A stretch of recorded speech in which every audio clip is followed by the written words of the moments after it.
అందరికీ నమస్కారం. ఈరోజు మనం వినబోయే కథ అడగని ప్రశ్న. రచయిత ఆర్ నాగరాజు గారు. ఇక కథలోకి వెళితే, ఒకానొక దేశంలో ఒక సరస్సుకు సమీపంగా ఒక యువకుడు అతని ముసలి తల్లి ఉండేవారు. తల్లి వయసు మీరినది కావటం చేత ఏమంత శ్రమపడలేకపోయేది. కానీ యువకుడు బలాఢ్యుడు, ఎంత పని అయినా చేసేవాడు. అతను ఎంత శ్రమపడినా వాళ్ళ గుడిసెలో దరిద్రదేవత శాశ్వతంగా కాపురం పెట్టేసింది. యువకుడు ఎవరి పొలమో కౌలుకు తీసుకొని పంట పండించేవాడు. భూస్వామికి మక్తాధాన్యం కొలిచినాక ఆ తల్లి కొడుకులకు ఏడాది పొడుగునా తినటానికి కూడా మిగిలేది కాదు. నేను ఒళ్ళు దాచుకోకుండా ఇంత శ్రమపడినా నా దరిద్రం తీరదెందుకు అనుకునేవాడు ఆ యువకుడు. ఎంత ఆలోచించినా ఈ ప్రశ్నకు సమాధానం దొరికేది కాదు. రాను రాను ఈ ప్రశ్న వాడి మెదడును తినివేయసాగింది. దానికి సమాధానం తెలుసుకుంటే గాని వాడికి నిద్రాహారాలు ఉండేటట్లు కనబడలేదు. ఇంతలో వాడికొక వార్త తెలియవచ్చింది. పడమటి కొండ మీద ప్రశ్నలు చెప్పే స్వామి ఉన్నాడట. ఎవరు ఏ ప్రశ్న అడిగినా ఆ స్వామి సమాధానం చెబుతాడట. యువకుడు ఆ స్వామిని అడిగి తన ప్రశ్నకు సమాధానం తెలుసుకుందామని నిశ్చయించి తల్లితో చెప్పి పడమటి కొండకేసి ప్రయాణమయ్యాడు. అతను 7 రోజులు ప్రయాణం చేసి దారి పక్కన ఉన్న ఒక గుడిసె దగ్గర ఆగి తలుపు తట్టాడు. ఒక ముసలమ్మ తలుపు తెరచి అతన్ని లోపలికి రమ్మని, అతను ఎక్కడికి పోతున్నది, ఏ పని మీద పోతున్నది అడిగినది. యువకుడు సమాధానం చెప్పాడు. ముసలమ్మ యువకుడికి భోజనం పెట్టి ఆ రాత్రి అతను పడుకునేందుకు చోటు ఇచ్చి మర్నాడు అతను తిరిగి ప్రయాణం అవుతుండగా, చూడు నాయనా, ఆ ప్రశ్నల స్వామిని అడిగి నా ప్రశ్నకు కూడా సమాధానం తెలుసుకుంటావా? నా కూతురు చక్కని చుక్క, కానీ అది ఏనాడూ మాట్లాడలేదు. దాని మూగతనానికి చికిత్స ఏమిటో కనుక్కోగలవా అన్నది ముసలమ్మ. అలాగే అని యువకుడు మళ్ళీ దారి పట్టాడు. అతను మరొక వారం రోజులు ప్రయాణం చేసి అమితంగా బడలిపోయి దారి పక్కన కనిపించిన మరొక ఇంటి తలుపు తట్టాడు. ఆ ఇంట్లో ఉండే ముసలాయన తలుపు తెరచి యువకుడి స్థితి చూసి జాలిపడి అతనికి భోజనం పెట్టించి అతను ఎక్కడికి వెళుతున్నది, ఏం పని మీద వెళుతున్నది అడిగి తెలుసుకున్నాడు. ఆ రాత్రికి యువకుడు ఆ ఇంటనే విశ్రాంతి తీసుకొని మర్నాడు ఉదయం తిరిగి ప్రయాణం అవుతుండగా ముసలాయన, చూడు నాయనా, ఆ ప్రశ్నల స్వామిని నా ప్రశ్న కూడా ఒకటి అడుగుతావా ఏమిటి? మా దొడ్లో నిమ్మ చెట్టు ఏపుగా పెరిగి నవనవలాడుతూ ఉన్నది. పూత పూస్తుంది కానీ కాయలు కాయదు. ఏం చేస్తే అది కాస్తుందో తెలుసుకురాగలవా అన్నాడు. యువకుడు అలాగే అని చెప్పి ముందుకు సాగాడు.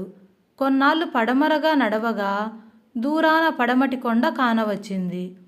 కానీ దారికి అడ్డంగా ఒక పెద్ద కొండవాగు నురగలు కక్కుతూ అతివేగంగా ప్రవహిస్తూ కనబడింది.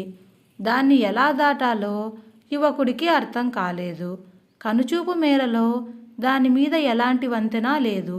ఏమి చెయ్యటమా అని ఆలోచిస్తూ యువకుడు ఒక బండరాతి మీద కూర్చొని ఉండగా వాగులో నుండి ఒక మహాసర్పం తల పైకి లేచింది.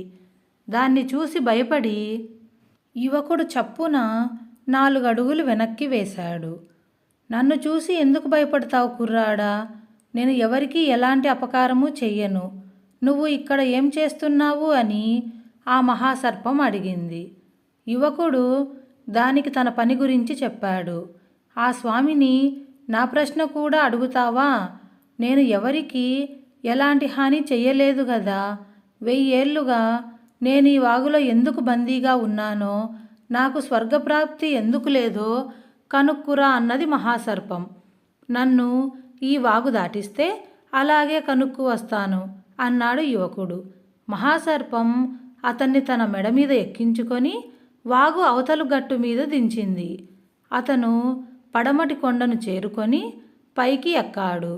కొండ మీద అతనికి ఒక అతి పురాతన నగరం కనిపించింది. నగరం మధ్య ఎత్తైన ప్రాకారాలు గల భవనం ఉన్నది. ప్రశ్నల స్వామి ఎక్కడ ఉంటారని అడిగితే ఆ భవనంలోనే ఉంటారని తెలిసింది. యువకుడికి ప్రశ్నల స్వామి వారి దర్శనం తేలికగానే లభించింది. యువకుడు స్వామివారి ఎదుట సాష్టాంగపడి, స్వామి, నా పక్షాన ఇతరుల పక్షాన తమర్ని 4 ప్రశ్నలు అడిగి సమాధానాలు తెలుసుకుపోదామని చాలా దూరం నుంచి వచ్చాను అన్నాడు. 3 ప్రశ్నలకు మించి సమాధానం చెప్పను. ఎవరి ప్రశ్నలైనా సరే 3 మాత్రం అడుగు అన్నారు స్వామివారు. యువకుడు కొంచెం ఆలోచించి తన ప్రశ్న అడగటం మానేసి మిగిలిన 3 ప్రశ్నలు మాత్రం అడిగాడు. స్వామివారు 3ంటికి సమాధానాలు చెప్పాడు. యువకుడు మరొక్కసారి స్వామివారికి నమస్కారం చేసి తిరుగు ప్రయాణం అయ్యాడు. అతను వాగు దగ్గరికి వచ్చేసరికి మహాసర్పం అతని కోసం నిరీక్షిస్తూ ఉన్నది. ప్రశ్నల స్వామిని అడిగి, నా ప్రశ్నకు సమాధానం తెలుసుకున్నావా అన్నది మహాసర్పం. తెలుసుకున్నాను. నువ్వు 2 సత్కార్యాలు చేస్తే నీకు స్వర్గప్రాప్తి కలుగుతుందట అన్నాడు యువకుడు. ఏమిటా 2 సత్కార్యాలు అని మహాసర్పం అడిగింది. 1 నన్ను వాగు దాటించడం అన్నాడు యువకుడు. మహాసర్పం అతన్ని వాగు దాటించి, 2వది ఏమిటి అన్నది. నీ నెత్తిన మణి ఉన్నదట, అది చీకట్లో ప్రకాశిస్తుందట, దాన్ని నువ్వు విసర్జించాలి అన్నాడు యువకుడు. మహాసర్పం తల వంచి, దాన్ని నువ్వే తీయి అన్నది. యువకుడు సర్పం తల మీద మణిని పట్టుకొని ఊడలాగాడు. వెంటనే సర్పం గంధర్వుడుగా మారి ఆకాశంలోకి ఎగిరిపోతూ, ఆ మణిని నువ్వే ఉంచుకో అని కేకపెట్టి మబ్బుల వెనుక కనబడకుండా పోయాడు. తరువాత కొంతకాలానికి యువకుడు ముసలాయన ఇల్లు చేరుకొని, మీ నిమ్మ చెట్టు కింద బోలెడు వెండి బంగారము పాతి ఉన్నదటండి, దాన్ని తవ్వి తీస్తే చెట్టు కాయలు కాస్తుందని స్వామివారు చెప్పారు అన్నాడు. వెంటనే ముసలాయన ఆయన కొడుకు కలిసి చెట్టు కిందికి తవ్వటం మొదలుపెట్టారు. చెట్టు దిగువన నిజంగానే వెండి బంగారాలు ఉన్నాయి. కానీ వాటిని బయటికి తీయటం ఆ ఇద్దరికీ సాధ్యం కాలేదు. అందుచేత యువకుడు కూడా వారికి సహాయం చేసి ఆ నిక్షేపాన్ని యువతలికి లాగాడు. ముసలాయన కృతజ్ఞతతో, బాబు, నీకు చాలా రుణపడి ఉన్నాము.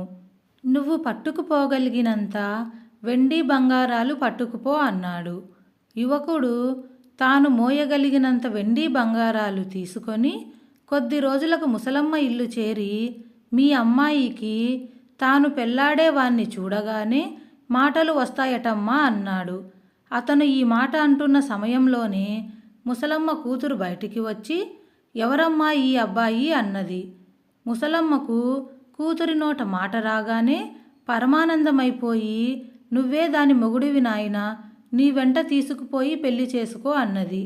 యువకుడు ఆ పిల్లను వెంటబెట్టుకొని ఇంటికి వచ్చేసరికి అతని ముసలి తల్లి దౌర్భాగ్య స్థితిలో ఉన్నది.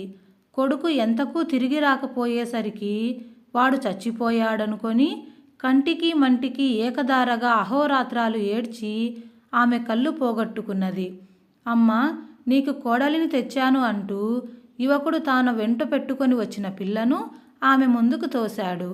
అతని తల్లి ఆ పిల్లను దగ్గరకు తీసుకొని ముఖం తడివి తలరాచి, నా తల్లే అంటూ ముద్దు చేసింది. ఇదిగోనమ్మా, మణి కూడా తెచ్చాను అంటూ యువకుడు తాను తెచ్చిన మణిని ఆమె ముఖం దగ్గర పెట్టాడు. నీకోసం ఏడ్చి ఏడ్చి కళ్ళు పోగొట్టుకున్నాను నాయనా, కళ్ళు కనబడవు అన్నది తల్లి. అయ్యో అమ్మా, నీకు కళ్ళుంటే నీ కోడలిని, ఈ మణిని, నేను తెచ్చిన వెండి బంగారాలను చూసి ఎంత సంతోషించోదానివో కదా అన్నాడు యువకుడు. అతను ఆ మాట అంటుండగానే అతని తల్లికి చూపు వచ్చేసింది. ఆ మణికి కోరిన వరాలిచ్చే ప్రభావం ఉన్నట్లు స్పష్టమైంది. అందుచేత ఆ యువకుడు, అతని భార్య, తల్లి ఏ లోటు లేకుండా సుఖంగా జీవించారు. కథ కంచికి మనం మరో కథలోకి. ఈ కథ మీకు నచ్చినట్లయితే దయచేసి లైక్ చేసి షేర్ చేయండి. మరిన్ని మంచి తెలుగు కథల కోసం మన ఛానల్ని సబ్స్క్రైబ్ చేసుకోవడం మాత్రం మర్చిపోకండి.